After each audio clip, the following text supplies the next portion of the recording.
What's happening, Liverpool fans? Dan here from West Ham Fan TV for the Redmen TV, and I'm here to give you my West Ham starting 11 for this Sunday's Liverpool versus West Ham game at Anfield.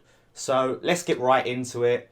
It's probably one of the hardest starting 11s I've ever had to pick for my team because, as you guys know, we've been a mess all over the pitch. Whether it's been real substandard performances, injuries, it's just really been hard to nail down a really good, consistent 11 for us.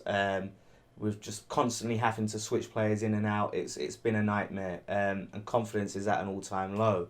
But going straight into the goalkeeper, which will be Darren Randolph in goal.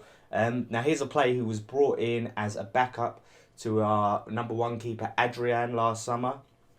So he came in as a backup. Then Adrian got a red card early on, so Randolph got, I think, 3 games in the Prem, and did quite well, proved himself quite well. And then from that point, it was decided that he was going to be our cup keeper.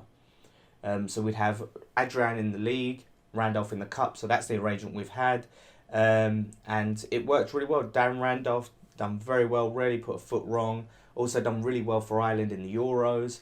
And then recently, Adrian has been making quite a few mistakes. Just doing crazy things you just don't want to see a goalkeeper do.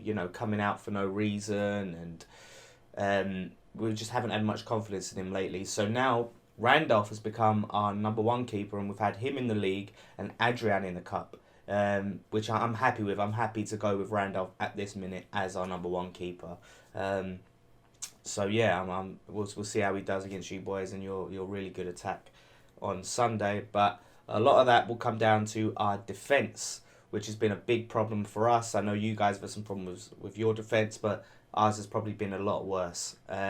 We've had to operate a back 3, where we didn't really sign a good right back. We've got Arbeloa, who's just come back, but he was really poor against Arsenal. His fitness just hasn't been there. He's hardly played.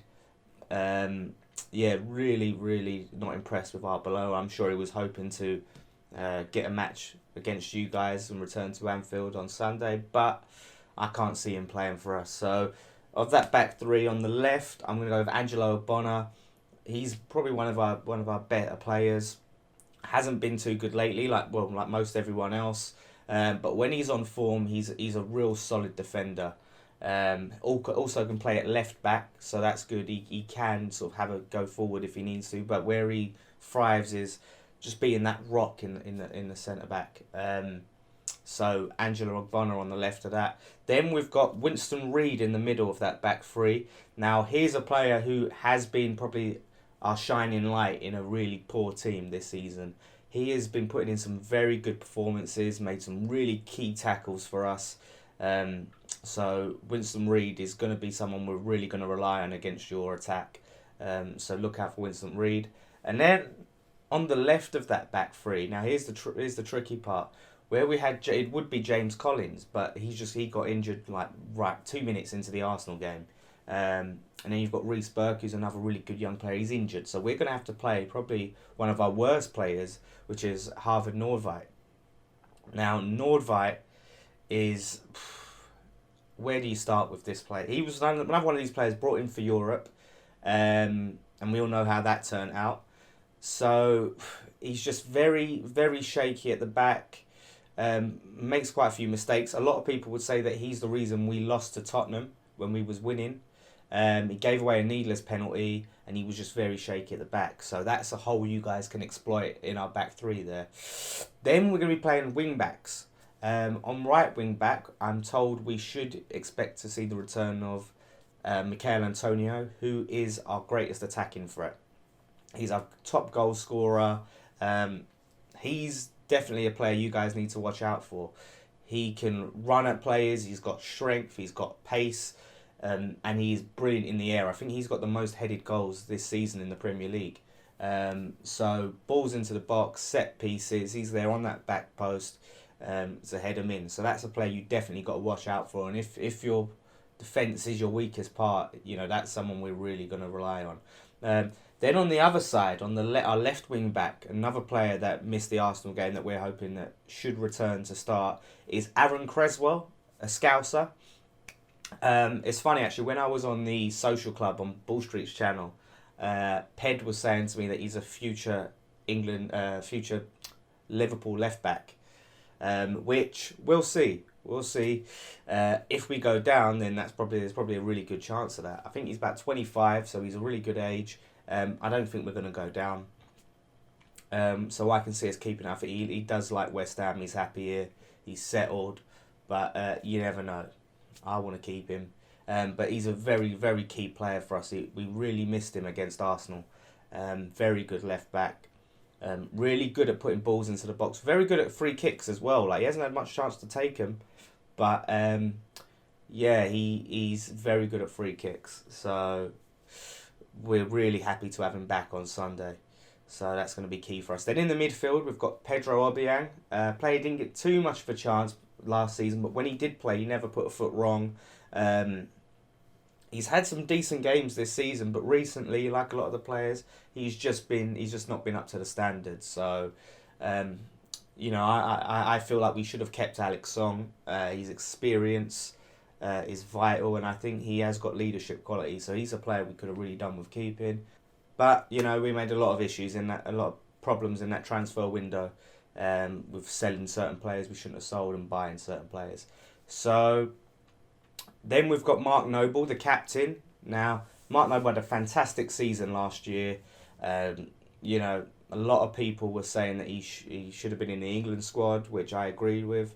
Just on form, he did have a very good season. He was scoring goals. He was getting assists. He was, making some really key passes. But this season, he's not been there. His head's just not been in the game. He's not been a very good leader. When all the players' heads are dropping, he's been there as well, hands on the hips. You don't see him really rallying the troops, and that's been really disappointing for me. I really do like Noble. He's Mr. West Ham. Then we've got Manuel Lanzini, a very good player for us. Some fans will probably have Ayew in there, but I think we need to keep as much of last season's team together as possible, because it's since we've made all these changes that things have gone wrong. Now, some could say it's the stadium move, that's probably a factor. But yeah, we've made a lot of poor signings. So I'd keep Lanzini in there, a very skillful player. I think he scored against you guys last year. So he's someone who can just pull out a really good shot out of nowhere. So I'll have Lanzini in there. Then our best player, who you guys all know about, Dimitri Payet. Very, very good player. He is one of those players that can just create something out of nothing. He creates so many chances for us.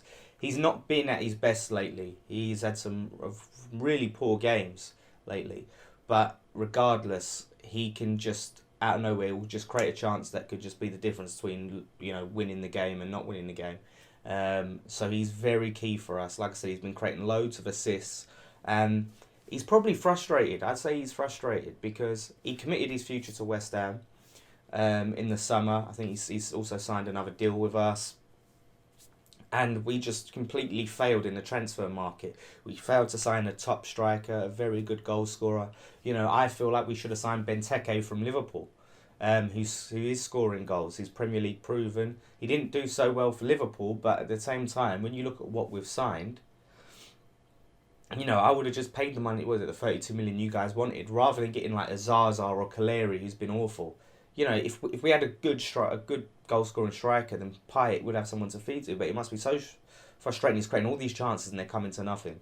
So I can understand a bit. But hopefully he's on his A game, and then we do have a chance if he is on his A game. And then up front, like I was just talking about, that's been our biggest problem at West Ham. So we're going to go with Fletcher up front. Very good against Arsenal. One of our few good players. Really makes a nuisance of himself. Gets himself about there. And he has scored. He scored his first competitive goal for us against Man United. So yeah, he works hard, and that's what we're lacking now. Some hard work. So I'd start him. Now Carroll, a player you guys all know. He came off the bench, got a goal against Arsenal, but we all know what his injury record's like. I wouldn't risk him against Liverpool, starting at Liverpool, just for him to go and get injured then. He's very good off the bench. He's a very good impact sub. So about 60 minutes, 65 minutes when your defenders might be getting a bit tired, maybe a concentration starting to wane. Bring Carroll on, and there's a good chance he'll score a goal. And against his former club, what happens when players return to former clubs. A lot of times they like to score. So I'd have Fletcher and then Carroll coming off the bench. So that's my starting 11. Let me know in the comments what you guys think. Maybe our biggest threat is, or our biggest weakness that you guys feel like you can exploit. So let me know what you think of our starting 11. Don't forget, if you haven't already, subscribe to the Redmen TV. They're almost there at the 150k mark. So really, really want them to get there soon. Top channel, top lads. So give them a subscribe and check them out on Twitter at Redmen TV as well. Come and see us at West Ham Fan TV. Give us a subscribe. All fans are welcome. If you just love football and you like hearing fans passionately talk about their team, come and give us a subscribe and hit us up on Twitter at West Ham Fan TV as well. So I hope you guys enjoy the game, and we'll see you down there.